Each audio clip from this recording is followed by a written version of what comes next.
Здрав? Ако не ме познате, тоа сум ја, Јово, Пропаст. Ali сега сум маскиран као таксист. Менјам професија моментално за да се спасам од упропастување. А зашо да се спасам? Па затоа што као најбољи у регион за упропастување. Па решив да си ширам бизнис, бе. Како они шират бизнис кај нас, зашо да не ширам бизнис кај нив? Аре, сум им брцнал у око. Видоа дека ќе ги упропастам и сега зема они мене да му упропаштаваат по сите основи, да ми рушат личен интегритет, да ме дисквалифицираат и да ме дискредитираат, кај што ќе стасаат. Си седам бре, ја сега така пред малце, еве сега, си седам у парк со една кандидатка за еден мој проекат, си седиме така и ние збориме за проекатот, кога ми дојда ни двајца, ми доаѓаат двајца и почна да ме бркаат со пиштоли. Што да правам? Земав да бегам, нормално. Од кај да знам кои се они? Влагам у кола, они по мене у кола. Ја идам у кола, мам една кола, у журба, они мамаат уште една кола. Се бркаме така низ улици и ме стасава, бе. Ме сачекуш една ми направат тамо доле кај треска. И што да правам, сега викам, че се гиде.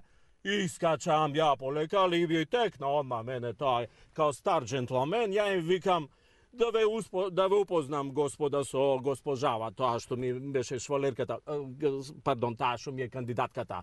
И они зимаат се упознаваат со нејзе, додека они се упознаваат. Ја као нешто на мобилен, звонам нешто на страна, гледам, не ме гледа никој, дим, штрафта да ме нема. И ми ја оставив тамо, нек си се послужат со кандидатката, само нека ме остават мене на мира. И сега нормално, што правам сега ја?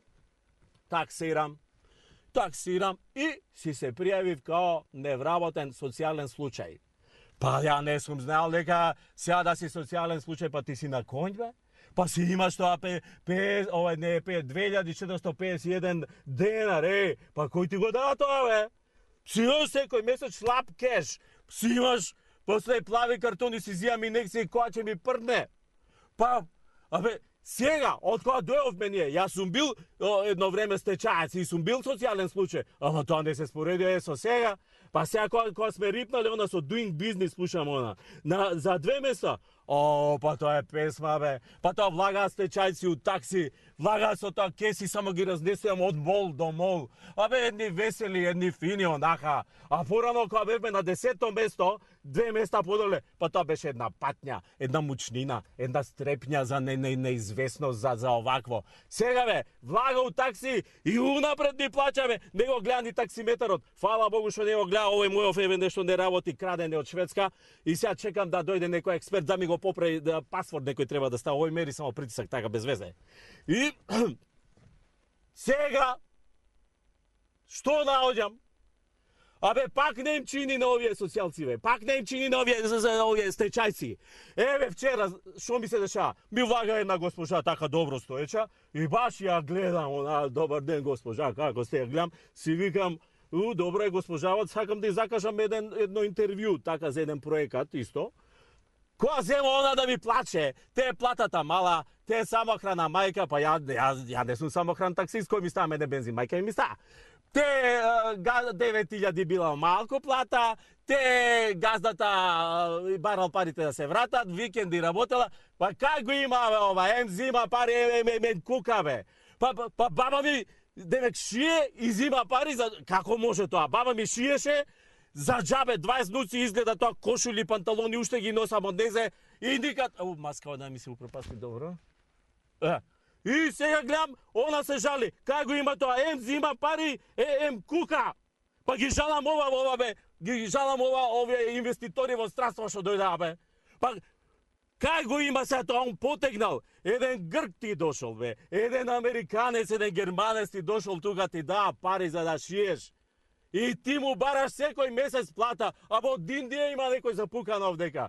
Па тоа ли е традиционално македонско гостоприство? Ти се молам. Бе, ги овие пак ме брка.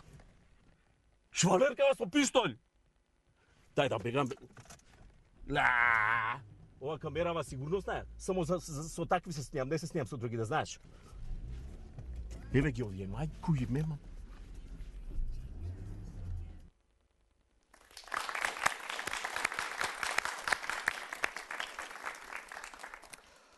Добра вечер. Јас сум Младен Чадиковски, а вие сте во терминот на 24 отворено. Туку што го гледавте нашиот Јовица Михајловски како таксистот Јово Пропаст, кој намерно или не ја најави темата на вечерашната емисија. Се разбира, тоа не се проблемите што минатата недела ги имаше младиот министер, но се директно поврзани со ресорот кој сега заеднички го владеат двете најголеми партии во државата – социјалната политика. Во предизборието, во кампањата која веќе на големо трае, а официјалниот почеток е за само неколку дена.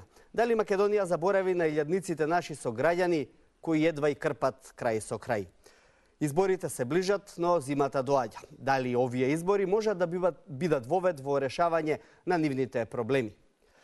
Во новата сезона на 24 отворено, освен екипата на 24, тимот на Коза Ностра и Јовица, ќе се дружиме овде во студиото и со нашата публика, проширена и надградена толку колку што оптимизмот за подобра држава не напушта. Мои вечерашни гости се професорката Татјана Стојановска-Иванова, професорот Крсте Шајновски, Љатифе Шиковска од невладината Амбрела и Илија Јовановиќ од Сдруженијето на децата без родители.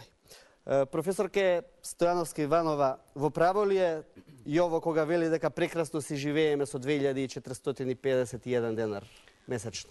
Па веројатно Јово ги заборавил розовите научари, кои што некогаш сакаме да ги носиме, нели?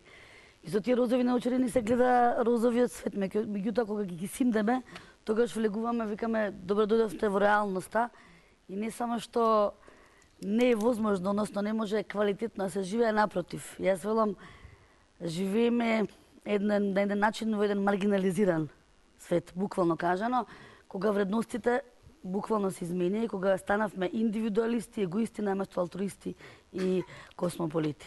Но избори се ближат, а тоа е секогаш време кога во фокусот доаѓаат и оние категории на луѓе што некогаш ги забораваме. Дали е тоа во трка по гласови? Апсолутно, популистички. Зашто само за време на избори тогаш се сеќаваме на маргинализираните категории на граѓани? Само тогаш социјалата ни е на преден план, само тогаш оние кои што буквално имаат проблеми, самохраните родители, луѓето кои што имаат одреден вид на хендикеп, тогаш се сеќаваме пред изборието. Зошто тоа не е во еден континуитет?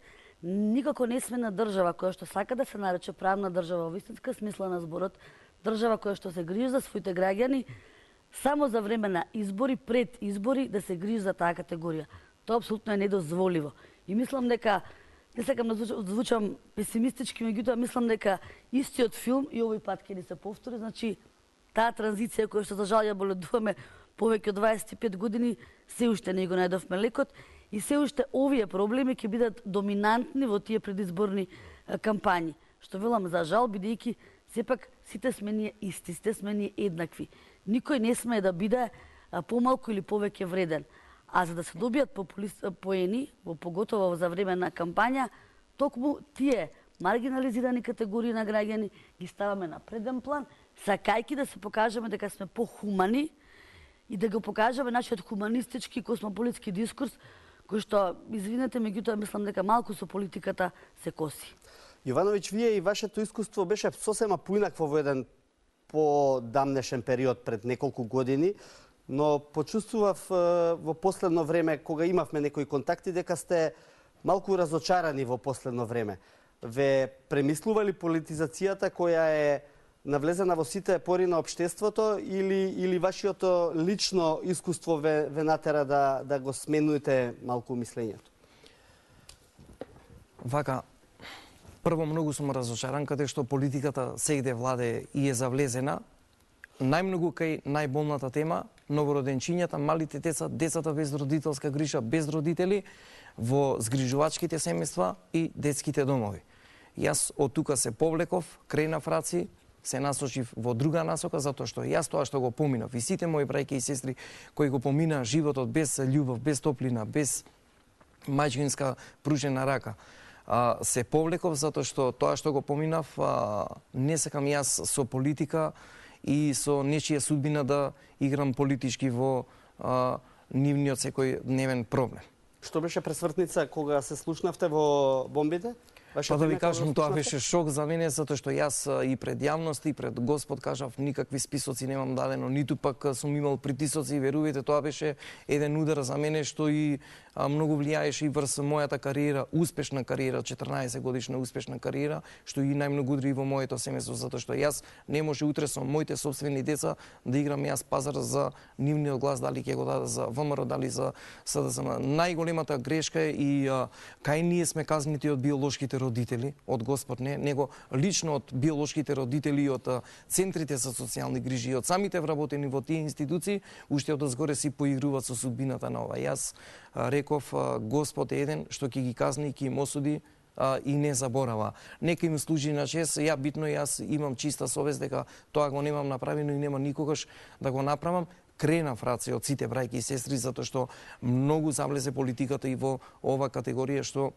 Но тоа сте вие. Што им порачувате на другите што се уште во институциите, а во пресред на изборите сигурно нема да биде лесно да бидат отпорни на притисоците кои што ќе постојат?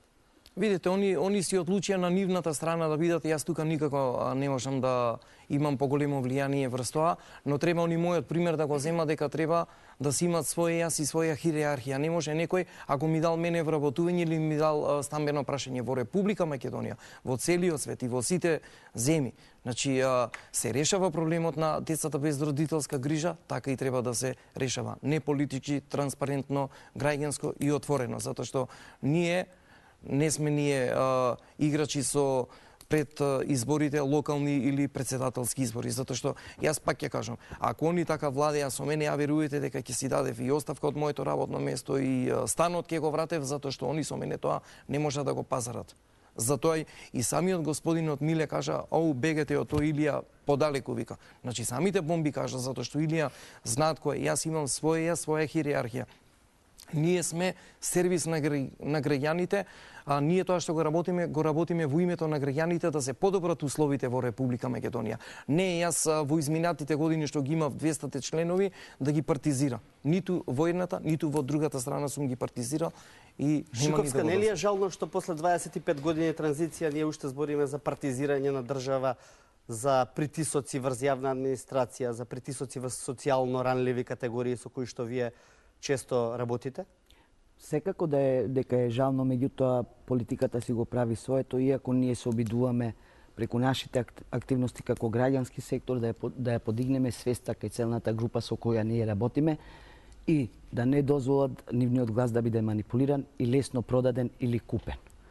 За жал, се уште ние денес зборуваме и после 25 години за политизирање и за манипулација. Што на оваа тема мисли професорот Али Пајазити, професорот од факултетот Југоисточна Европа, од Универзитетот Југоисточна Европа, во наредните 2 минути? Бидејќи нелијате, постојат конкретни мерки со кои и проекти за подобрување на состојбата на социјално ранливите категории. Колку сметате дека тоа се политички чекори за прибирање на симпатии и гласови за време на предизборие? Има една поговорка која што вели дека селото кое што се гледа нема потреба од водич да се стигне до тоа село. Многу е евидентно дека политичките партии играат на картата на сиромаштијата.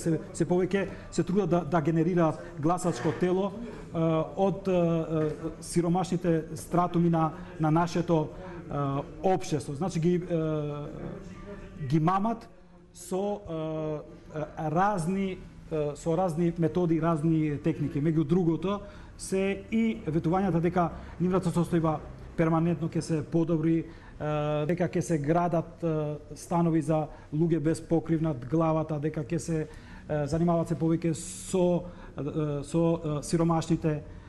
Ова е индикатор, кристален индикатор дека политичките партии секојдневно, значи со секој метод се трудат да го зголемат бројот на своите гласачи, иако што тие ветувања многу ретко ги реализираат.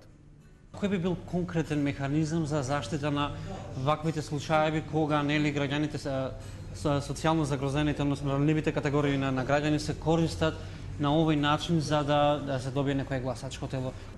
Значи државата треба да пристапи објективно, значи целта треба да биде совесна и треба да се регулира и со правни механизми политичките партии да не можат да генерираат гласачко тело од луѓето кои што се во незавидлива социјална состојба. Да, Македонија е држава во која речиси 2/3 од буџетот се одвојуваат за социјални трансфери, во кои што спаѓаат и други трансфери, како што се пензиите, земјоделските субвенции, но сепак на хартија можеме да кажеме дека Македонија е социјална држава. Професоре Шајновски, гледаме дека тоа на терен не функционира. Всушност и нашето студио денеска е едно огледало на тоа што се случува надвор. Тука во студиото имаме групи од најразличен вид, од студенти до луѓе кои што не можат да состават крај со крај, немаат свој покрив над главата, немаат струја или живеат на работ на едно издржување. Зошто е тоа така? Каде е проблемот? Каде не функционира? Каде е таа врска меѓу социјалната држава и економијата? Каде е прекината? Прекинот е повеќе од очигледен, а тој настана во моментот кога оваа власт почна да води не социјална политика, туку почна да води популистичка политика. Значи, ние во ситуацијава во Македонија имаме интересна состојба, а тоа е дека социјалната политика е сведено на дневна популистичка политика на лидерот на владеачката партија. Комплетно е изгубена разликата помеѓу социјалните мерки и економските мерки. Економските мерки треба да бидат ставени во функција на обезбедување на економски развој. Кај нас, економските мерки се ставени во функција да обезбедат единствено билдање на рейтингот на партијата на власт. Значи се работи за дневен популизам кој им се продава на потенцијалното гласачко тело. Да тргнам со примери. Субвенциите. Во сите економии субвенциите треба да обезбедат економски раст, треба да обезбедат зголемување на производството, зголемување на конкурентното производство. Ние во случајот имаме, од кога ги зголемивме субвенциите, имаме намалување на земјоделското производство. Вие имате зголемување на плати и пензии, а продуктивноста во економијата ви е на пониско ниво од процентот на зголемените плати и пензии. Земјоделците и административците ќе речат дека се задоволни бидејќи добиваат некој денар повеќе во својот семеен буџет. Значи, тоа што ќе кажат земјоделците и административците е моментална реакција на тоа што во моментот тие добиваат. И Грција пред 10 години беше перспективна земја за живење и земјоделците и административците беа задоволни. Сега ги гледаме сцените како лежат пред банките на нашиот јужен сосед. Значи, не можете да спроведувате социјална политика со популистички мерки. Морате да создадете економија од која ќе ја храните социјалната политика. Но ако и веруваме на статистиката, во последниве 10 години имаме раст просечен од 2,5% годишно, што е за 10 години околу 25% е зголемен БДП. Може би малку повеќе. Каде се овие пари? Зошто ги нема тогаш во граѓанството, ако велиме дека се статистичките показатели добри? Значи, се работи за испумпување на средствата кои оваа држава ги кумулира во изминатиот 10 годишен период. Вие само погледајте ги статистичките податоци. Македонија пред 10 години обезбедуваше повисок економски раст со дупло понизок буџет. Македонија пред 10 години обезбедуваше економски раст поголем од сегашниот со дупло помал јавен долг. Значи се работи за недомакинско трошење на финансиските средства. Се работи за неспроведување на економски политики кои треба да обезбедат одржлив развој. Тоа значи дека имаме раслојување поголемо? Апсолутно. Ако направите споредба не повеќе 15 на години до денес, средната класа не само што изумира, средната класа ја нема. Ние не само социолозите, секој научен деец знае дека општество без стабилна средна класа е општество кое што не само стагнира, туку доживува регрес. прогрес во никој случај. Да се надоврзам на она што колегата Шарански го говореше, не во контекст на економија, во социолошки ќе ви се изразам. Често пати го критикуваат Маркс, и јас велам до ден денес имат одредени теории кои што и текако се актуелни. Почнувам од теоријата за економска база и правно-политичка или културна надградба. Пластично кажано, ако вие немате стабилна економија, која што ви е темелот на секој општество, вие не можете да правите ништо, да надградувате, бидејќи вас темелот ви е трул. Или, уште попластично, сакате да правите куќа. Ако вас темелите ви се скапани, извинете, ако вас темелите не ви се стабилни, а правите кламурозен кров, тој може да ви држи година-две, меѓутоа ако ви се струши на глава, ќе немате ниту куќа, ниту каде да живеете. Или уште попластично, јас не можам културно да се оплотувам и надградувам, не можам да уживам во театри, ако мене желудникот ми е празен. Во публиката е Билјана Дуковска, претседателката на Македонската платформа за борба против сиромаштијата. Добро вечер и за вас. Ќе ви го поделам јас микрофонот. Да, говорете. Благодарам на покана. Предпоставувам дека темава ви е не само разбирлива, туку и податлива за да кажете нешто. Зошто македонскиот граѓанин не може да ја почувствува овој економски бенефит за кој што дел од медиумите велат дека постои, се чувствува, меѓутоа граѓаните не може да го почувствуваат. Зошто? Што велат вашите истражувања на оваа тема? Одговорот е комплексен и едноставен во исто време.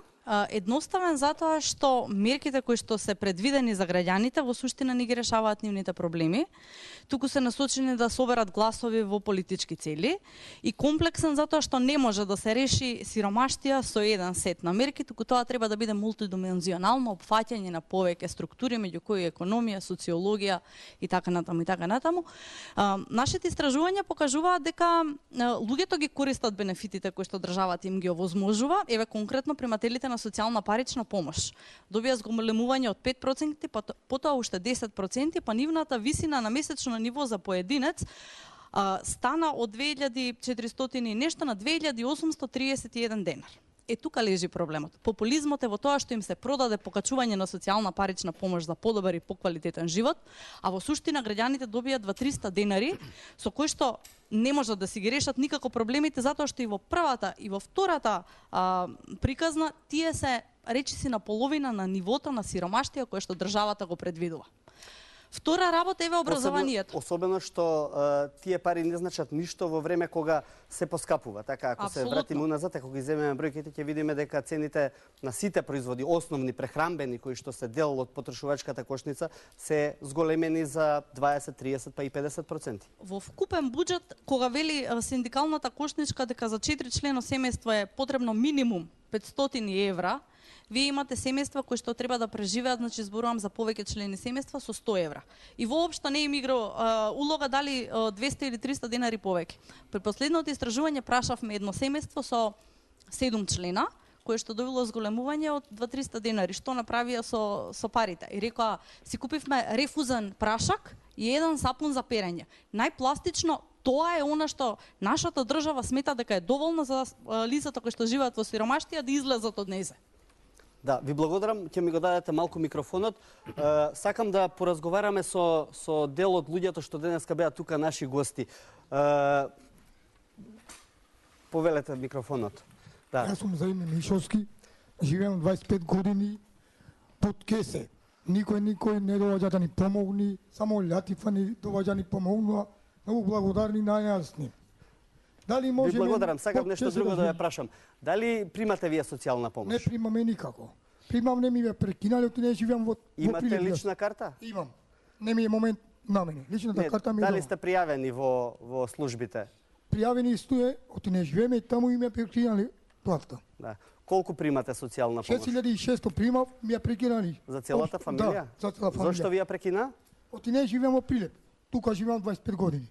Аха, тоа беше причина да за ви биде причина прекинат. ме ја прекинале. Ви благодарам. Ќе се вратиме после со муабетот кај вас. Има многу примери кога се прекинува социјалната помош од една или од друга причина. Мислам дека овој проблем е зазема и доста драматични размери, особено кај одреден дел од популацијата. Шиковска, своевремено, кога се прекина оваа социјална помош, дел од луѓето го тужа Министерството за прекинувањето. Што беа причините за прекинувањето на помош? Точно е затоа што во тој период многумина од ромските семејства остана и без таа поддршка социјална парична помош, бидејќи во тој период беше донесена одлука сите оние приматели на социјална парична помош кои примиле пари преку Western Union како најбрз трансфер од нивни роднини, пријатели, комши, било кој, автоматски им се укина. Ако вие видите дека навистина покрај тоа што Министерството за труд и социјална политика не се грижи доволно во однос на зголемување на таа социјална парична помош и таа што им доаѓа од Western Union како дополнително за да може едно семејство да преживее и тоа им го скрати. Така да ние поднесовме многу приговори и жалби до надлежното Министерство за труд и социјална политика и ние очекуваме тие жалби да бидат уважени и на оние семејства на кои им е прекината таа социјална парична помош повторно да почнат да ја добиваат. И во меѓувреме одлуката се повлече и веќе не важи брзиот трансфер на пари доколку некое семејство е примател, во моментот е укината. Меѓутоа, ние ги следиме сите... Само да кажам, според податоците тогаш од Министерството, над 6000 граѓани беа избришани од списокот на корисници на социјална помош. Тоа е 2014-2015 година, по тие различни основи што сега ги споменавме. И од нив се бараше и да ги вратат парите примени за таа година. Значи, и доаѓаше по околу 200 евра од корисник што треба да ги врати. Така му доаѓа отприлика една сума околу 200 до 300 евра. Значи сите тие на кои им е укината таа парична помош, покрај тоа што им е укината, него треба и тие средства што претходно ги примале да ги враќаат. Доколку не ги вратат, тогаш тие никогаш ќе немаат право да повторно поднесат барање за остварување на правото на социјална парична помош. Така да навистина состојбата на овие семејства и како... Од каде би можел нашиот човек во публиката да ги врати тие пари? Па секако дека никогаш нема да може затоа што овие семејства од ден во ден преживуваат. Значи социјалната парична помош воопшто не ги задоволува нивните дневни или месечни потреби. Значи ние имаме поголем значителен број на ромски семејства каде што од ден во ден преживуваат и доколку тие не работат и нешто друго, бидејќи се повеќето од нив собирачи на секундарни материи, особено пластични шишиња и картони и старо железо, тие секако не би можеле да го преживеат месецот ако е тој некој живот на живење. Кој не ги исполнува основните стандарди на Пред да продолжиме со овој разговор, ќе сакам сега да ја вклучам колешката Божиновска, која на локација под Скопското кале сними еден проблем кој децениски ја ги тишти овие луѓе, меѓутоа е проблем за целото општество и кој просто речено е неверојатен. Светлана Божиновска. На 100 метри од сјајот и раскошот на градбите во центарот на Скопје, а сепак далеку од очите на јавноста, живеат 30 ромски семејства. Нивната судбина велат е неизвестна, откако град Скопје пред 3 месеци ги урна бараките во кои што живееле повеќе од 10 години. Денеска, без основните услови за живот, без вода и без струја, практично живеат под отворено небо. Десно од мене е мајката на двомесечното бебе Сеид, Джемиле Куртеши. Джемиле, како живеете секојдневно овде без основни услови за живот? Немамо воде, немамо струја, немамо ништа. Скоро сам се порада, има 2 месеци. Немамо ништа, да ти кажем, немамо дрва, немамо ништа. Дете ми е сад болесан исто. Како да ти кажем, неки живот немамо ништа, ко неки чоровини. Надлежните ви понудија опција во Чичино село. Дали планирате да заминете таму или останувате тука? Не, нечемо на Чичино село, сакамо тука да седиме. Чичино село не, а друге негде може. На Чичино село не сакамо само. Овде во овие импровизирани живеалишта има, колку што гледаме, околу 30 дечиња. Како се снаоѓате за нив? Одат ли во училиште? Не, ништа. Не идају никој девојчице на у школу, немају, например, свески, немају ништа ко неки други. Немају онви деца, никој не идеју на игралиште, на ово, ништа. За малиот Сеид како се снаоѓаш во однос на храна, во однос на нега? Немам ништа пемпас, например, немам воде како да ga мием, немам ништа. 2 месеци има, још нисам ga мијала. Детето, све ми е ране. Све ми е, например, изгорено детето. Немам пемпас, немам храну са njega све треба. Воде немам, од Вардаро земам и да ga мием. Лево од мојата страна е Реджеп Асан. Реджеп, како се снаоѓате еве во вакви услови на прагот на зимата? Сигурно ќе ви биде уште потешко да ја презимите, еве, да го презимите овој период, да го поминете. Ние тука живееме 9 години, што рече преска ти, живееме 9 години. Никој не зема мерка за нас, да видат како живееме. Не лажат, ово ќе ви правиме ова, на крајма ништо не ни прати. Никако види како живееме, дрва немаме, бараќе ладно, како што каже комицата, ладно е многу. Ние со шијна живееме. Да се захвалиме за овој лято, па што е и другата девојчината, ова, што е фата, што е донесува храна, од тоа помош, живееме. Ако има денска шишина, ќе се обиреме, ако не, нема да јадеме ништо.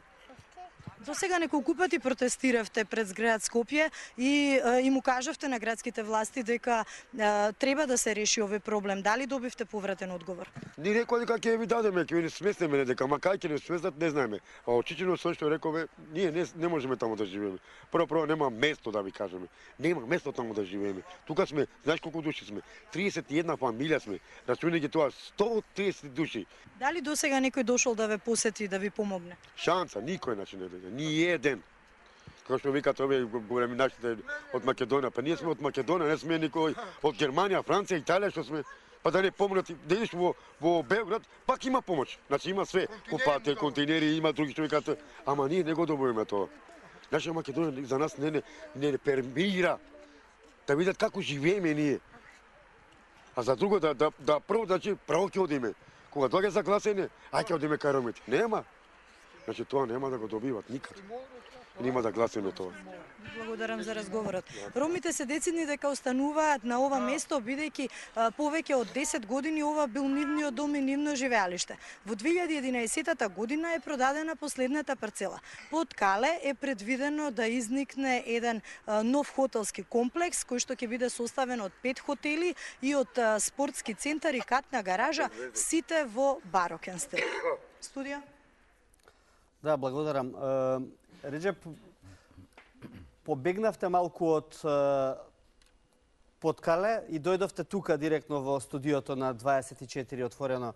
Тоа веројатно добро ви дојде бидејќи дождот фати. Како е сега таму? Кај нас е сега моментално за нигде сме. Нашите деца се поправни се во шатори сме. Поплавни се. Не еден ден само тоа се кажува 9 години. Да дојдете некој, да дојде стварно, да види како живееме ние. Јас сум таму, за сите сум, како тек да ви кажам, им помагам на сите, ама што не можам, што не. Кога доаѓаат овие големите нашите од Македонија, ни кажуваат ќе ви помогнеме многу, ќе ви дадеме ова, ама на крај ништо не ни дават. Се обратиле некаде до сега да побарате живеалиште, сегде пратим. Социјален стан, она што го популарно велат? Да ви кажам прво, јас сум у дом бев, јас 10 години, дете домско сум јас, мајка, татко немам, имам, фамилија сум, 25 члена сум, социјално земав 3000 земував и тоа ми го прекинале. Кога го напуштивте домот, пред колку години? Пред, да кажам, 5-6 години или 7 години вака го напуштив домот. Живеев од дом, у 11 октомври живеев. Или познат ви е овој проблем? Он е од постарите генерации, не сум запознат, затоа што јас сум помлад, он е постар од постарите генерации, но он имаше услови да, нели условите ги исполнуваше за да аплицира за социјален стан, но трагично и жално е што нема кој да ги насочи од стручен аспект да кои документи ги обезбеди, каде треба да ги извади, каде да ги достави ред други работи, затоа што 102 стана кои се доделија во Ѓорче Петров, дел од тие 102 станови, мислам дека од 15 од ромската популација, не знам колку добија таму станови, баш и јас Добро, ги но организирав. Шиковска помага, верувам, во тие... Помал број. Шиковска, вие помагате на луѓето од ромската популација во тој сегмент? Јас би се надоврзала на дискусијата на Реджеп. Значи, невладината организација Амбрела со други две невладини организации од август месец навака ги следи сите состојби избиднување во однос на решавање на нивниот проблем. Ние имавме неколку средби со Меѓуопштинскиот центар за социјална работа, исто и со Министерката за труд и социјална политика. Ние апелиравме до нив преку средбите дека состојбата е алармантна, бидејќи сега времето изаладува. Денес невиден дожд имаше и за жал бевме и на терен и видовме дека е крајна нехумана состојбата, особено кога се работи за деца кои се најранлива категорија. Они многу добро го знаат проблемот. Проблемот е веќе насочен, меѓутоа очекуваме час поскоро овие лица, овие семејства да бидат дислоцирани во некои соодветни минимални услови каде што ќе можат нормално да функционираат. Очекуваме од кого? Од Министерството за труд и социјална политика, бидејќи тие се најповикувани, а секако и во соработка со град Скопје. Значи, ние направивме се што треба. Како што каже и самиот Реджеп, значи, ние сме невладин сектор, ние не сме институции. Ние, колку што можеме, сме хумани према оваа целна група, обезбедуваме и храна, и вода, и доктор за децата, и административна подршка во однос на давање на одредени барања за искористување на еднократна парична помош и поднесовме исто така барање за секој семејство за прифатилиште до Министерство за труд и социјална политика. Меѓутоа, за жал, кај министерката Ременски или кај дополнителниот заменик министер Диме Спасов? Последниот пат се сретнав и со министерката Ременски, каде што директно имав можност да ја посочам што се случува. Она кажа дека ќе сторат час поскоро што е можно до нив да навистина се најде одредена локација и тие семејства да се дислоцираат подхитно, бидејќи навистина може да се деси, не дај Боже, катастрофа невидена.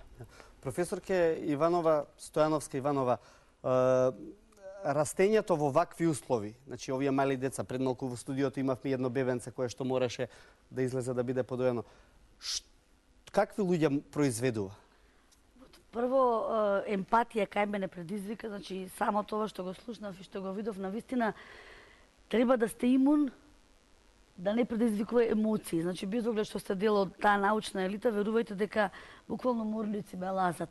Оно што го зборуваме и што ја слушав, навистина е за поздравување вакви невладини организации, но ние не смееме како држава да се ограничиме и да се ослониме само на невладиниот сектор. Невладиниот сектор треба да е коректор на она што кога затајуваат институциите на системот. Меѓутоа, не треба да биде основен да се грижи за обезбедување на услови за екзистенција и за услови за буквално за одржување на личната хигиена во 21 век. Ние да гледаме вакви стории, благодарение на некои мас медиуми, ние всушност сваќаме во каква, извинете, можеби вулгарно ќе звучи, меѓутоа банана држава живееме. Какви деца ќе произведе? Ќе произведе деца кои што прво вредносно и морално нема да можат да се надградат, бидејќи нивните родители се грижат првенствено им обезбедат екзистенција.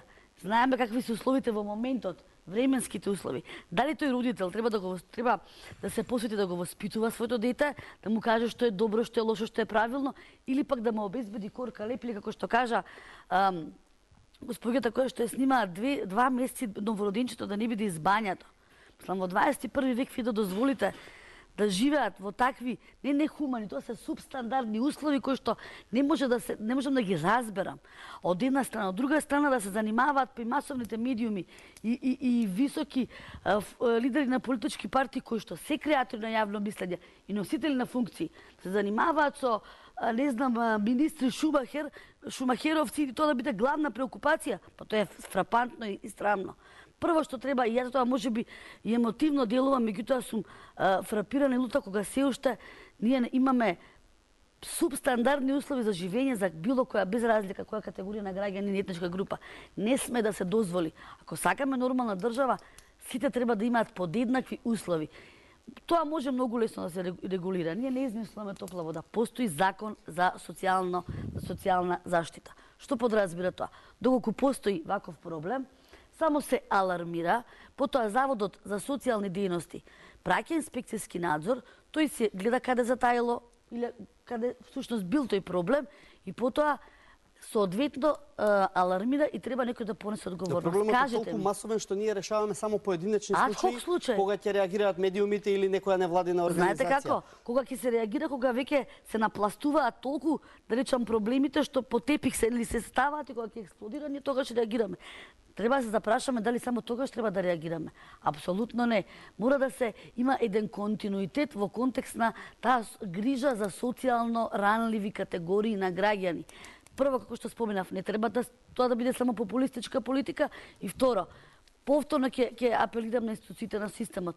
Затоа треба доекипирање, но и секој да си ја гледа својата работа. Треба институциите на системот, кои што се најповикани, да ја следат на терен работата и да решаваат во континуитет. Треба една квалитетна национална стратегија за решавање на овие горливи проблеми. Адхок решенија се решенија кои што нудат во моментот, но не се вистинско решение.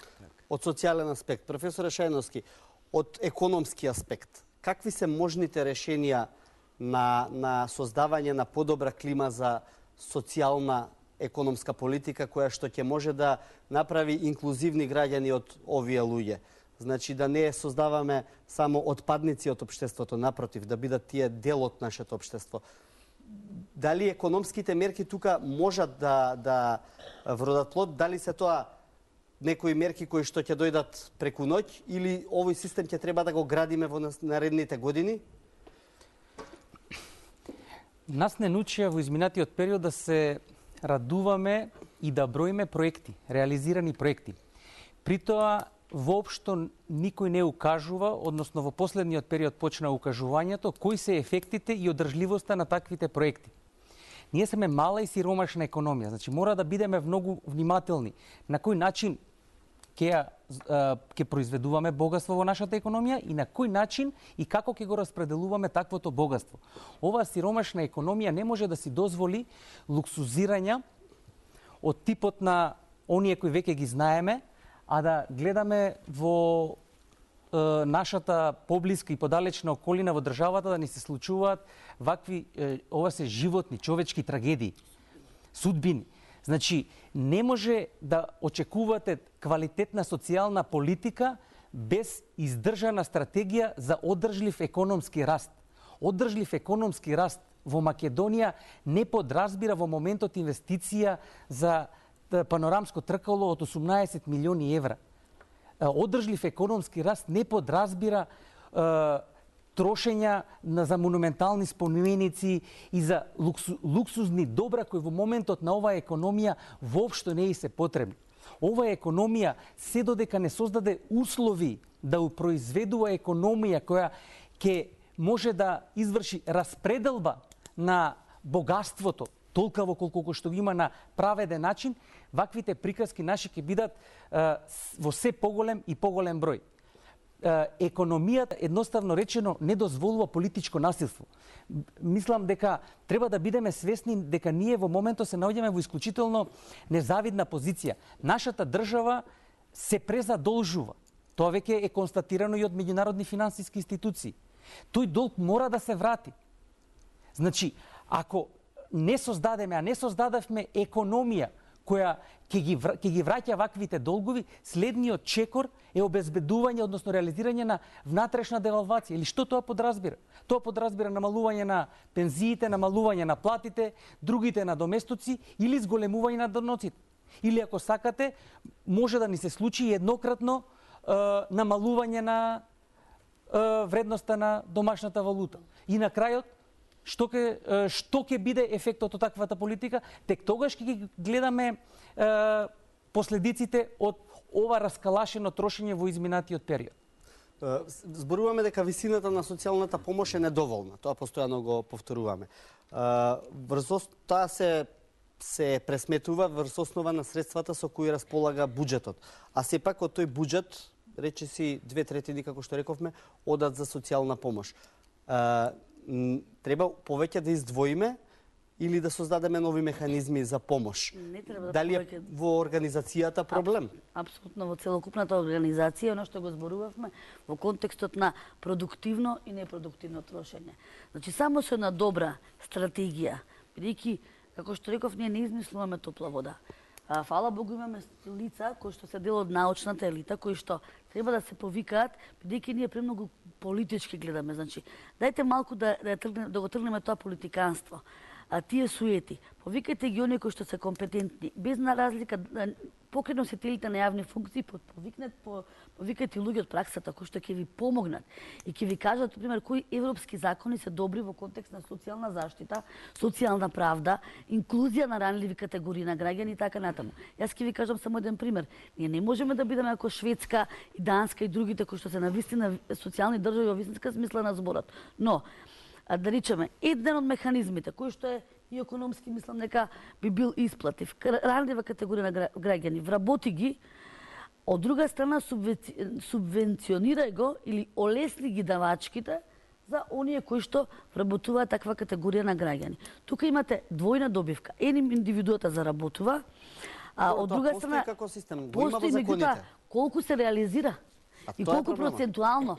Ја затоа велам, ние сме можеби виртуози во носење на закони и во тоа промовирање, но праксата покажува нешто друго. Едно е вие теоретски тоа да го ставите на хартија, а друго да го реализирате во праксата. Зашто не се направи елаборативна анализа колку навистина такви фирми постојат, колку вработуваат? Затоа што мислам дека мислам дека малку и се манипулира во тој контекст, или во однос на примањето на социјална помош, во однос на социјалните, речем, грижата за социјално ранливите категории на граѓани и така натаму. Еве да речеме пример со образованието. Вие треба толку бирократски процедури да поминете или за да обезбедите социјален стан. Значи, да не постојат вакви невладини организации, буквално не би знеле да се снајдат во таа бирократија во контекст на собирањето на документи или да речеме стипендии за ранлива категорија на граѓани. Значи не е само ти да се пријавиш и потоа да се обезбеди бесплатно школување, имате квалитетни деца не само од ромската популација, без оглед, значи не правам тука во однос на етничкиот дискурс, не правам поделби, меѓутоа не се во можност да студираат. Сето тоа, велам, само со една добра организација и правилно трансферирање на средствата би можело многу да се направи. Ќе имаме што да и кажеме на државата и на оние што треба да мислат и на предстојните избори кои што ќе треба да бидат носители на тие нови идеи. Предходно да кажеме дека токму овие проекти кои што ги обезбедуваат дел од невладините се оние кои што помагаат повремено за лицата да се чувствуваат вовлечени од општеството и како дел корисни во општеството, да стават видливи. Тоа е проектот Лице в лице, например, кој што функционира од 2012 година и во него се вклучени 40 продавачи од 6 градови. Добро вечер за моите гости во студијата. Тоа се Армандо и Хари.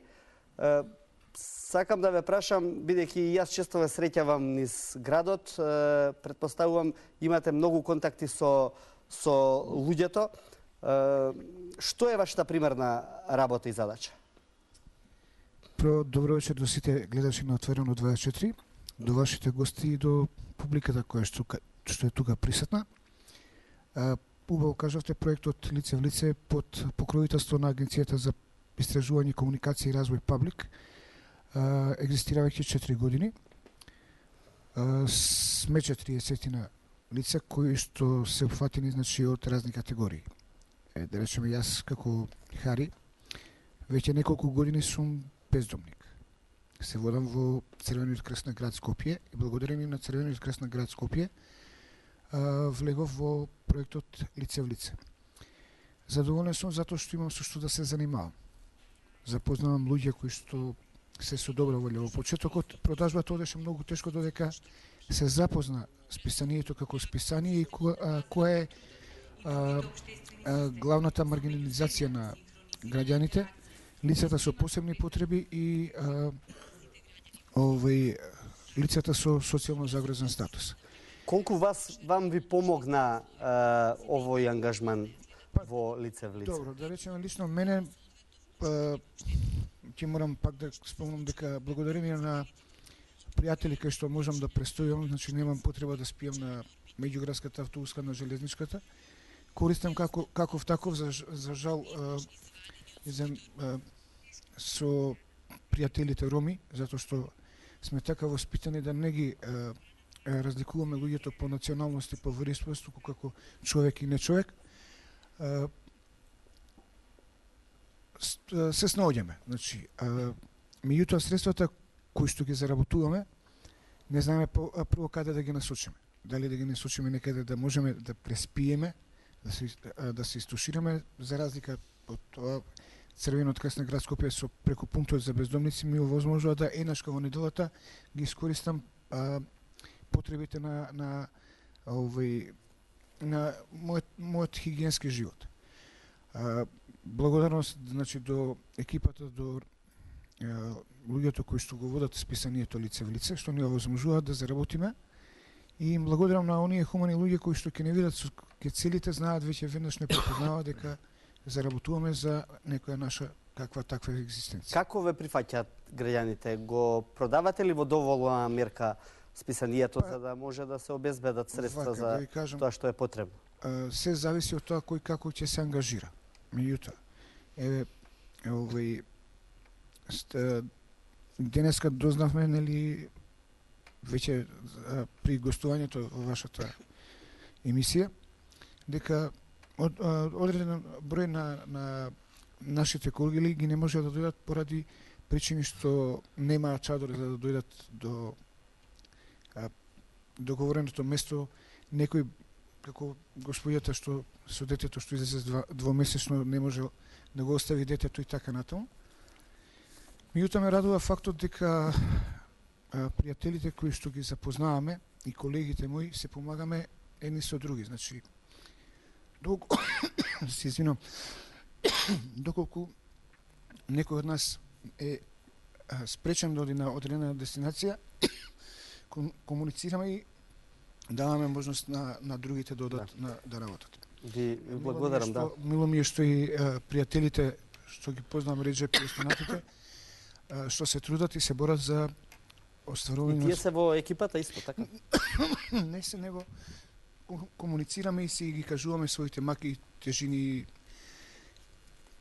што треба да си помогнеме. Да, ви благодарам, Хари. Да, Армандо, какво е вашето искуство во оваа работа? Стекнавте ли нови пријатели? Многу. Да ти кажам, дури од лице в лице, преку лице в лице и со волонтерски центар град Скопје. И така, дури отидев, волонтирав на други градови, Русија, Руманија. И од почеток, кога проđадев лице в лице, година 2012, малку беше тешко. Ама пошто веќе дознаат луѓето дека продаваме одичниот магазин лице в лице. Значи, јас одам ова кај нас во Шутка во Градинкава. Тоа е центар за деца по улица, така. И од таму, преку лице в лице, и така сум на работа, продавам. Ама сега, за сега малку е подобро. Фала ти, и фала што сте вечерва гости во нашето студио. Татјана, ова се добри примери, сепак. Одлични примери, затоа што прво опфаќаат категорија на граѓани, лица кои што да речеме и се социјално загрозени, меѓутоа и луѓе кои што имаат одреден хендикеп. Значи, јас често пати, секогаш кога имам можност го купувам списанието, значи сум сретнала и сум разговарала и со лица кои што имаат Даунов синдром, кои што исто така се исклучени на некој начин од нашето општество. Добро е сите категории на граѓани ние да ги запознаеме. И мислам дека вакви примери не треба да биде само еден. Треба да им бидат многу повеќе вакви примери и сите да се вклучиме, не само да го купиме тој пример. Јас не знам еве каде има можност и да пишуваме за тоа списание, бидејќи секој од нас ако даде мал придонес, тој мал придонес, ако велиме како нели она пазлс, дел по дел и потоа може да се направи целината. Одличен пример, го поздравувам и мислам дека уште многу вакви треба да се направат за да ги вклучиме сите категории на граѓани, за тоа што и самото општество на некој начин ќе има корист од нив. Благодарам. Пред известно време, мојата колешка Адријана Митевска, новинарка која што живее во Охрид, инаку новинарка на 24 вести, здраво Адријана, заедно со снимателот Ричард Калајджи снимија сторија за еден наш сограѓанин, за Енвер Јусуфовски. Пред неколку дена Адријана и Ричард отидоа и чекор понатаму, кај Енвер помина дел од ноќта, бидејќи сакавме да видиме како е да се живее без струја во 21-виот век. Следува прилогот на Митевска. Ноќите во домот на Енвер Јусуфовски се многу помачни и посурови од деновите кои веќе ги споделивме. Ако тие траат долго, тогаш мракот во овој дом представува вечност за самохраниот родител и неговиот малолетен син. Малата светлина од пламенот на единствената свеќа во ова импровизирана куќерка е недоволна тие двајца да се ги извршуваат обврските и да живеат нормално. Најтешко минува нашите денови. Денот може да верувате, може не, еден ден ни врвите на година. Во ваков случај, како што гледате. Јас детево сакам да ми учи со светло. Ја немам шанси за светло. Лошите услови за живот најтешко му паѓаат на 17-годишниот Вернер, кој едва и си ги завршува училишните обврски дома. Заостанува од социјалниот живот, но се срами и плаши од дискриминација од врсниците, ако дознаат за неговата ситуација. Тој разочаран од сиромаштијата во која живее со години, вели ке си замине од земјава, само така ќе се спаси. Кој не може да се учи, немаш во кои услови ќе учиш, ноги ќе не се гледат. Со свешта не можеш ништо да постигнеш. Ништо не можеш. Па навистина во 21 век сега на ова срамота е да се живее, значи во државата срамота е да се живее без струја и без вода. Тоа е најголем удар во животот на еден човек. Прво треба да има услови, па за да може да учи и понатамошни работи. Од оваа држава не бидви држава, туку да си го завршам занаетот и да си одам од оваа држава. Голема закана за Јусуфовски се предстојните зимски ноќи кои носат студ и најавуваат поголеми штети. Но има мала надеж дека ќе добие стан и парична помош, иако секое утро се буди со стравот дека социјалните работници од Охрид ќе дојдат да му го земат синот. Овдека имам многу влага од оваа страна, која ќе врни дека ова е со 2 води, ова барачево направено, со 2 води, и кога паѓат, вистина има многу влага. Ланно е, само ја би се рекол еден збор за ова. На секого нека му е јасно и гласно дека еден родител кој е здрав во умот не би се случил децата по никаков начин. Не баш тоа. Солзите зборуваат за маките и болката која Енвер ја трпи години наназад, заборавен и избришан од надлежните и граѓаните. Свеќата и понатаму сведочи за сите премрежја низ кои ова семејство поминува 2 децении. Оваа свеќа е единствената светлина и топлина во домот на 67-годишниот Енвер Јусуфовски заедно со неговиот син. Примитивизмот, мизерните услови и ова една единствена свеќа го отежнуваат нивниот живот и нивните денови ги прават како една вечност.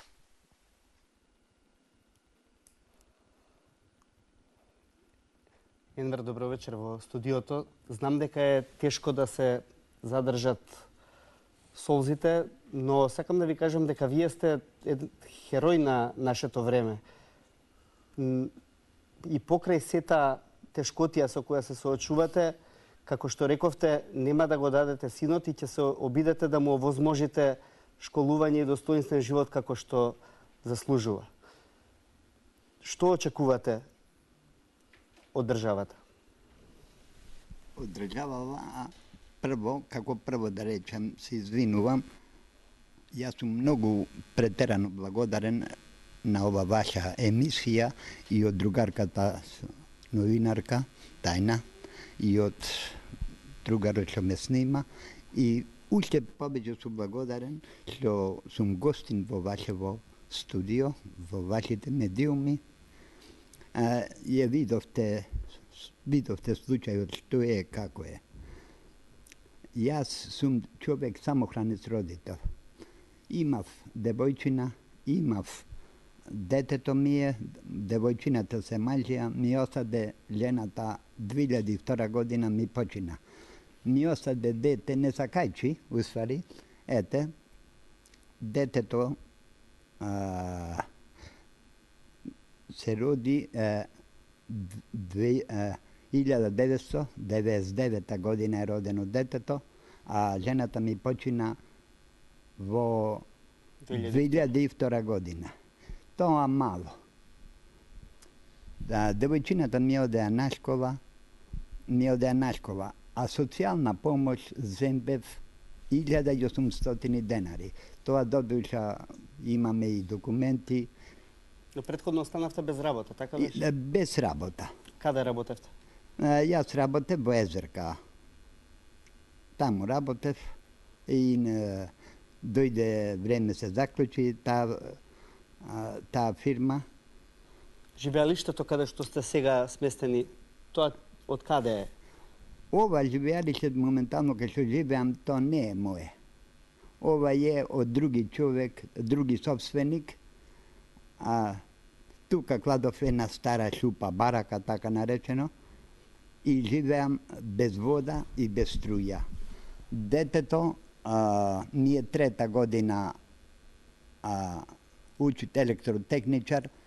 Верувале ли не, само што се викат еден старински збор, верувајте го тој што имат, што патит, не верувајте го другиот што не знаат.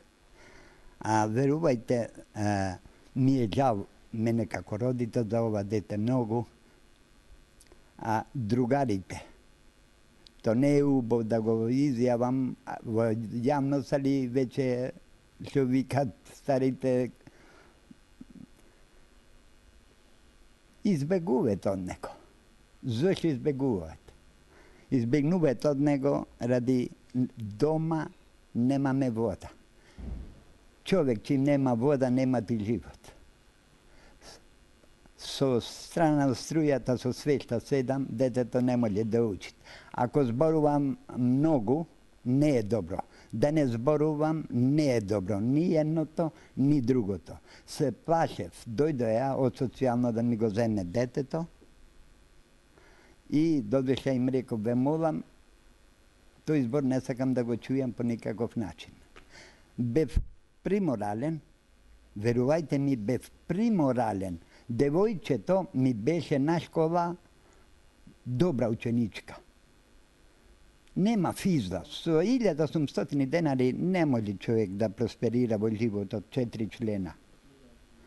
И јас, бев приморален, ојдов кај директорот и му ја кажав ситуацијата да го повлечам девојчето од на школа, го повлеков, директорот не дозволуваше, законски, не дозволуваше, ојдов на суд, платив казна и ја почнав да работам прифатно.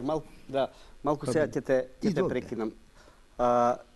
Илија, може ли Енвер да конкурира за добивање на социјален стан? Може, бидејќи ги исполнува условите, но колку има слух Центарот за социјални грижи. Значи, која е грешката во центрите за социјални грижи? Ја не знам каква програма имаат. Значи, во Република Македонија имаат само за да им ги одземат родителското право. Значи, има по кој основ. Зошто по тие механизми да се иде? Кога може начин да најде Министерството за труд и социјала, Владата на Република Македонија, Министерството за финансии, зашто тие ние даноци управа за јавни приходи, односно радиодифузна такса, тоа што го плаќаме, не може средства да се издвои. Република Македонија нема парцели да му даде да и помогне со субвенции. Како може за земјоделците субвенции да дава Министерството за земјоделие, односно и Владата на Република Македонија, може и на овие? Зошто оваа ранг листа до ден денеска се уште ја уништуваат и им ги одземат децата? Затоа тука се случуваат губењето и волјата на децата да бидат етикетирани и обележани во училишта. Јас апелирам до сите председатели, до сите совети на родители, до сите вработени што се при Министерството за образование, сите професори, сите наставници, да ги прифатат какви што се. Значи, немојте да си поигрувате со таа судбина, затоа што еден ден Господ и вас ќе ви врати па вашето дете да го етикетира. Мене ме загрижува младен. Ние сега имаме нашата организација, пред Нова година имаме хуманитарни акции со училиштата. И во училиштата владе диктатурата на политиката. Тоа ме загрижува. Значи, мојата донација што ја барам односно учениците, малите деца, со помош на родителите кои издвојуваат од кафето и од оброкот да помогнат на социјалните семејства, ги третираат политички. Зошто? Денеска ми се јава училиште, Илија дојди и вика 20 тетрадки да земеш. Каде ми е трошокот, каде е губење на време, каде е двојње од семејството? Стојановски Венова, страшна травма ли е кога државата сака да ти го земе детето? Социјална травма и индивидуална травма. Слушајќи го Енвер, верувајте дека навистина се соживувам со него. Енвер е родител во вистинска смисла на зборот. Сака го воспитува своето дете и своите деца и сака да има возможи се. Правиме политики да не ни одат младите надвор од државата. Го слушнавме што кажа синот на Енвер. Тоа е страшно. Она што треба да му се овозможи тоа дете да учи во нормални услови. Има потенцијали и она што е најбитно, сака да се образува. Ние навистина треба да му се овозможи и на Енвер и на детето да живеат во нормални услови, под наитно, значи да се апелира, да се ангажираме, секој од нас како поединец, ако има можност да се ангажира, бидејќи тоа дете, ако има нормални услови за живот, тоа дете нема да биде, ќе биде прво за себе корисно, ќе се вработи некаде, ќе обезбеди себе екзистенција, но и самото општество и оваа наша држава во која често пати знаеме да се колнеме, нели, ќе има корист. Нема квалитетен кадар, деца кои што сакаат да живеат и да учат, да ни заминуваат во странство. Само со една добра стратегија национална и образовна ние можеме да просперираме. Вакви случаи, ова е страшно што ни се случува. Најлесно да одземете ви родителско право, на кого да му одземете? На човек кој што со солзите ви очите ви кажува што се прави за своето дете? Па тоа е срамно за оваа држава. Она што навистина треба да се направи и да се овозможи. Енвер е еден од таквите случаи. А колку ги имаме, колку не можат преку масовните медиуми да го прикажат. Навистина, ова само ми ги руши буквално, ми ја руши сликата дека и тој оптимизам што некогаш го ширам, дека може да биде подобро. Секој од нас како индивидуа треба да се погрижи затоа што само на таков начин ние таа младина која што ја образуваме и која што треба да ја гради нашата иднина ќе не остане тука. Адријана, што кажа во социјалната служба во Охрид? Ке можеш ли да ни раскажеш малку подетално? Ние разговаравме, меѓутоа имаш и некои нови моменти после твојот прв прилог кога зборувавме за станот. Откако го посетивме на Енвер, откако го објавивме првиот прилог, веднаш имавме реакција од страна на Центарот за социјални работи. Веднаш испратија екипи до неговата импровизирана куќерка надвор од Охрид, која што навистина е многу оддалечена и навистина патот до неговиот дом е многу долг и да кажеме непрооден. И тоа е една застрашувачка информација. Она што јас ги праша во Центарот за социјални работи беше зошто 20 години, значи ситуацијата на Енвер трае 20 години. Тоа се значи 2 децени во 21 век да живееме без струја и вода навистина застрашувачки. Ми одговорија дека земал социјална помош и дека земал пензија. Ги прашав која е висината на странската пензија, ми рекоа само околу 2 до 3.000 денари. Значи, Енвер живее со минимални средства 20 години и тие велат дека тој не ги исполнува критериумите за добивање социјален стан. Затоа ги запрашав кои се тие критериуми за добивање социјален стан. Дали вие видовте во какви услови живее човекот во 21 век? Зар тоа не е доволно да вие се запрашате дека тој човек заслужува прв да добие социјален стан, значи во Охрид, затоа што навистина неговата ситуација, како што каже и професорката, морници налазат, значи ние првиот пат кога го посетивме Енвер Јусуфовски, навистина се фрапирав во каква ситуација живее ова семејство и сега пред некој ден кога ги снимавме ноките кои што, како што кажа во прилогот, се сурови и посурови од деновите кои што траат цела вечност. И навистина јас себе како новинар би сакала да ги замолам и не само надлежните, Младен, доколку ми дозволиш, би ги замолила и охриѓани и сите граѓани на Република Македонија, значи да му помогнеме заеднички на овој човек, значи да добие барем некој си дом во кој што тој и неговиот син ќе можат да живеат нормално како и сите други останати граѓани на оваа држава, затоа што навистина заслужуваат, како што каже и професорката, да не ги спуштиме младите луѓе на овој начин да се заминуваат од нашата земја. сега само да се надоврзам на Центарот за социјални работи, значи испратија екипа, видеа, се слушнавме и ме кажа дека да, Адријана, во право сте, веднаш ќе истражиме, отидовме таму, Енвер ќе го ставиме на приоритетен список за добивање социјален стан и ќе му дадеме еднократна парична помош за месец дена. И сега од тогаш поминаа, да речеме, скоро, не знам, 2 недели. Вајда тој процес се уште трае. Енвер пред некој ден баш го прашав дали бил повторно или го контактирале.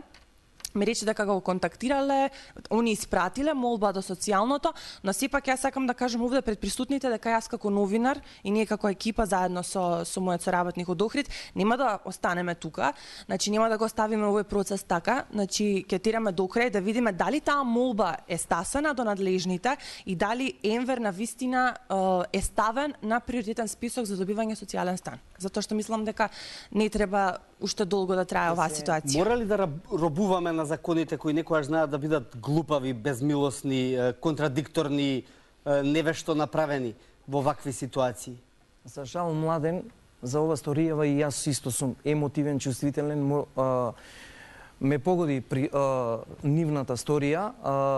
Не се согласувам Тито, мислам, се согласувам со тоа што го кажа околу законите. Законите треба да се донесат баш како што треба да владеат за социјалните категории. Едно ќе да избегнеме овој проблем, да му помогнеме на господинот. Јас имам добра релација со директорот кој е на јавното предпријатие, ќе дадам се од себе денеска уште по емисијата, барем да го разубедам да се добие еден стан, да се не да се чека на ранг листата. Јас бидејќи имам сознанија во Охрид, неколку станови веќе се ослободени, се држат под клуч и имам иста информација дека втори, трети лица од нивни луѓе ги користат каде што не знаеме кои се тие персони, затоа што ја кажав и на претходната емисија, трагично е што тие социјални станови ги добиваат кои имат биолошки родители, имат наследство, имат станови, тие станови ги дават под кирија, социјалните станови ги земат, нека им служи на чест.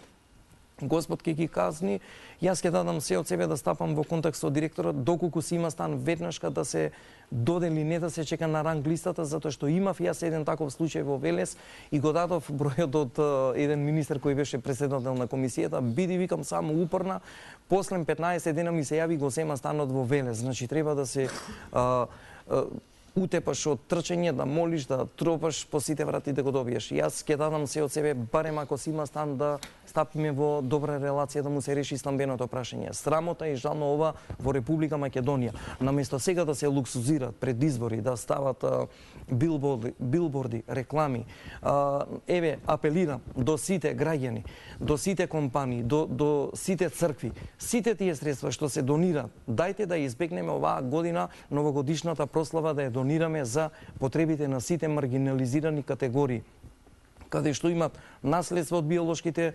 родители, кои починале нивните родители, каде што имат тапија на црно на бело на поседован имотен лист дека на нивно име, дајте да направиме нови домови. Тоа е нашата програма. За жал, ова програма ја нема владата, ниту пак Министерството за труд и социјала.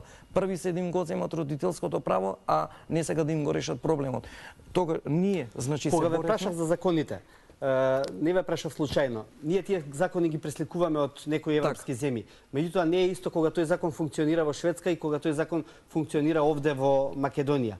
Бидејќи во Шведска човекот што е примател на социјална помош со тие пари може да преживее, може да дури да отиде и на одмор, да ги купи обувки, да ги прати децата на школување. Кај нас корисникот на социјална помош не може да го преживее месецот без ние ова што сега се прави. Шведска, Германија, Шпанија, поразвиените земји, ние не можеме да се рамниме со тие земји, затоа што ние сме многу години наназад. Нас не ни треба нова градби, нови инвестиции во овие што се да речеме Скопје 2014. Каде е желудникот на социјалните семејства? Зошто ова се случува? До кога ќе ги бламираме 200 или 300 денара да се зголемува, како што кажа гостинката, 200-300 денара купила сапун и прашак? Каде ида тогаш средствата на граѓаните и што со тие се случуваат? Јас себе ќе дадам еден апел Значи, бидејќи тоа ни е дел од програмата сега пред нова година, сите компании, сите граѓани да се откажуваат од правење на фризури, од ова. Дајте еднаш ова во Република Македонија да се направи, затоа што тоа е дадено и во џамиите, кога е голем празник да им се помогне на детните семејства, сиромашните, да нема проституција, да нема криминал, да нема убиства и така. Но повторно одиме на оваа варијанта, дека треба невладините и медиумите да го прават и притисокот, и не само притисокот, да прават и заеднички акции, за да помогнеме на поединечни случаи. Професоре Шајновски, пред нас се изборите. Економските политики на партиите се вакви или онакви. Значи, сите ветуваат нешто, најчесто се тоа популистички ветувања кои што можат на краток рок да донесат некои подобрувања. Мислам дека треба на луѓето да им кажеме јасно и гласно. На краток рок подобрувања спектакуларни се невозможни. Се согласувате ли со ова? Па мислам дека секој оној што ќе се обиде нови избори на краток рок да ветува спектакуларни резултати нема да ја зборува вистината, затоа што ситуацијата е исклучително сложена и ние во суштина се наоѓаме пред една Пандорина кутија која се уште не е отворено. Проблемот ќе биде од кога ќе отвориме Пандорината кутија, што ќе најдеме во неа и какви обврски и со какви проблеми ќе се соочиме. Во моментот во Македонија 500.000 жители живеат под прагот на сиромаштија. Тоа е 1/3 од населението живее под прагот на сиромаштија. Или околу 190.000 луѓе дневно поминуваат со 14 денари. Секој од нив со 14 денари треба да преживее еден ден каде што влегуваат сите неопходни трошоци и потрепштини кои треба да ги обезбеди со тие 14 денари. Во изменатите 10 години од Македонија се иселија 600.000 граѓани. Тоа е 1/3 од Македонија. Тоа не е тренд на иселување како што сака да каже власта. Тоа е геноцид. Тоа е изумирање на нацијата како резултат на бегството кое го прави како резултат на неперспективноста и лошите услови за живот кои се случуваат на Македонија. Значи сме исправени пред еден сериозен проблем каде не е нималку лесно и е исклучително неодговорно ако на престојните избори, односно до престојните избори, се расфрламе советување дека проблемите од овој тип ние брзо ќе ги решиме. Ние мораме прво да расчистиме со хипокризијата на основните вредности во нашето општество. Па ние го имаме Диме Спасов и го имаме господинот во студиото. Ние имаме цела структура која застана да ја одбрани глупоста, грешката на министерот и го имаме човекот кој 20 години не може да се да ги среди основните потрепштини што треба да ги има како еден граѓани на ова општество. Нормален граѓани. Ова се сериозни работи. Се додека не ги вратиме на постулатот основните вредности, честност, поштеност, значи се додека одговорност. Значи ние не можеме проблемот ќе се мултиплицира доколку младите продолжат со ова темпо да се заминуваат од Македонија, бидејќи тоа се младите луѓе кои најмногу можат да дадат на оваа држава. Тие се како тоа да го спречиме? Значи можеме да го спречиме само доколку младите кои се уште не заминале, не им покажеме дека во оваа земја ќе се создадат услови и перспектива тие да можат да функционираат и да делуваат. Ви кажувам, не е само прашање на успех како ви економскиот раст. Многу е побитно одговорот на прашањето како ви економскиот развој. Тоа значи одржливата благосостојба на населението кое го создава власта која ги креира макроекономските показатели. Ако индексот на среќа ви е таков никаков каков што ви е, а Македонија е една со најнесреќните земји во Европа, вие не можете да очекувате намалување на трендот на заминување на младите. И пазете, си заминуваат, сега имаме нов тренд, си заминуваат млади високо образовани, за разлика од порано кога беа со пониска структура на образование, и си заминуваат луѓе кои условно речено се имотни и етаблирани кои биле во системот, имале своји работни позиции. Значи не сакаат они само да го гледаат тоа што им се случува. Значи, имаме сериозен проблем. Ке не можеме да се справиме со проблемот како резултат на недостаток на квалитетни луѓе кои ќе ги имаме во државата. Ќе останеме држава на стари лица, да не бидам премногу песимистичка, меѓутоа може да изумреме како држава, ако вакви кадри, млади, кои што треба да творат и кои што се идни на едно општество, ни заминат и не го гледат својот просперитет, тоа е страшно. Има начин тоа да се реагира. Како? Прво, партиската книжка да не биде модул за вработување, туку компетенциите на секоја индивидуа. Второ, да се инвестира во младите. Значи, оној кој што има потенцијал да се инвестира во него. Како што споменав, компаниите можат на оние најталентирани, најдобри економисти да им гарантираат, да им обезбедат усовршување во странство за соодветните области, но и враќање во својата матична држава со добра позиција. Значи, кога сите тие работи ќе се решат и хипокризија во однос на законите, не можете да носите вие закони задолжително средно, а да не овозможите на децата на Енвер да имаат пристап до тоа средно образование. Не можете вие да носите, да давате социјални станови, а всушност да немате увид кои ги земаат тие социјални станови. Има решенија, само да се стават, да се постапи правилно и да се прашаат сите оние кои што можат да дадат свој придонес. Ние мора да инвестираме во нашата држава, бидејќи веќе сме 5 до 12. Ако продолжиме со тие популистички флоскули, тогаш ни отиде државата во безтрага. Извинете, Благодарам. Имам сугестија или прашање до публиката. Дали некој сака нешто да каже? Одиме од таму. Значи, добро вечер до сите. Јас сум Кристијан Марковски. Ја доаѓам од Универзитетот Југоисточна Европа и јас сум волонтер во Црвен крст на град Скопје, што го спомна господинот, и сакам да му кажам дека пунктот за вдовници почна да работи 2 пати неделно, вторник и петок. И преку зима, кога ќе се спушта температурите, работи по цел ден, може кога сака може да се обрати таму. И прашање до професорката.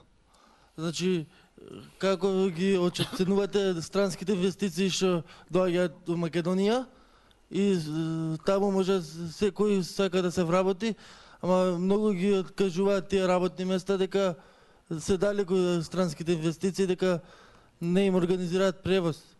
Само кратко ве молам. Фактички и фиктивно имам јас свој став во однос на странските инвестиции, ги поздравувам дел од нив, меѓутоа да се работи како што треба, да се платат соодветно, како што се плаќаат во нивните држави и да им се овозможат вистински услови осигурување и дури и во тие странски компании кои што тука работат, да нема државата влијание, туку врз основа на компетенции на кандидатите да може да се вработат. Имаш уште еден коментар од публиката, сакавте? Повелев. Да, здраво за сите. Добро вечер. Значи, јас сум Емран Емин. Значи, живеам под Кале со овој фамилија. Значи, заедно доаѓаме од таму. Значи, моментално, сега пред да не доаѓам у студио 24, поплаевме таму, значи, со жена ми, 3 деца малолетни и трудна жена ми. Значи, не знам таму што се случи со нив.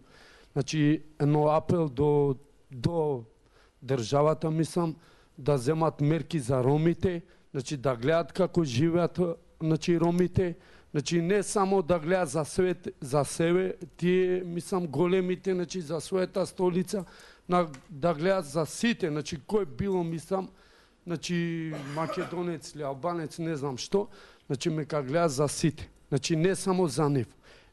Тоа, значи јас сакам сега да зборам, значи кај ние живееме по Шишина, работиме. Да. Значи, ние веќе снимавме сторија за тоа. Точно така, ќе ја прикажеме таа. Фала многу што ме слушате. Значи, и ово сакам уште едно да зборам. Значи, ние ромите што живееме под Кали, значи ние сме спремни, ако случај државата не гледал за нас да премести за ромите, значи ние сме спремни да правиме штрај каде што треба. Значи да следува за нас што треба, значи за ромите, тоа од мене. Ви благодарам. Почитувани гости, почитувана публико, ви благодарам на вниманието и соработката денеска. Ќе можете да ни пишувате и коментирате и давате сугестии на социјалните мрежи и вие, почитувани гледачи, од дома се разбира, на хаштаг Отворено и хаштаг 24. Ви закажувам средба за една недела од сега, но до тогаш имајте ја оваа мисла. Сите среќни семејства личат едно на друго, секое несреќно семејство е несреќно на свој начин. Напишал Лав Николаевич Толстој во култната Ана Каренина. Се надевам дека овие зборови ќе ги запаметиме за да можеме да бидеме многу похумани од тоа што сме. Останете со нас, следува Дневникот, а им благодарам на сите мои денешни гости вечерва исто така. Пријатно.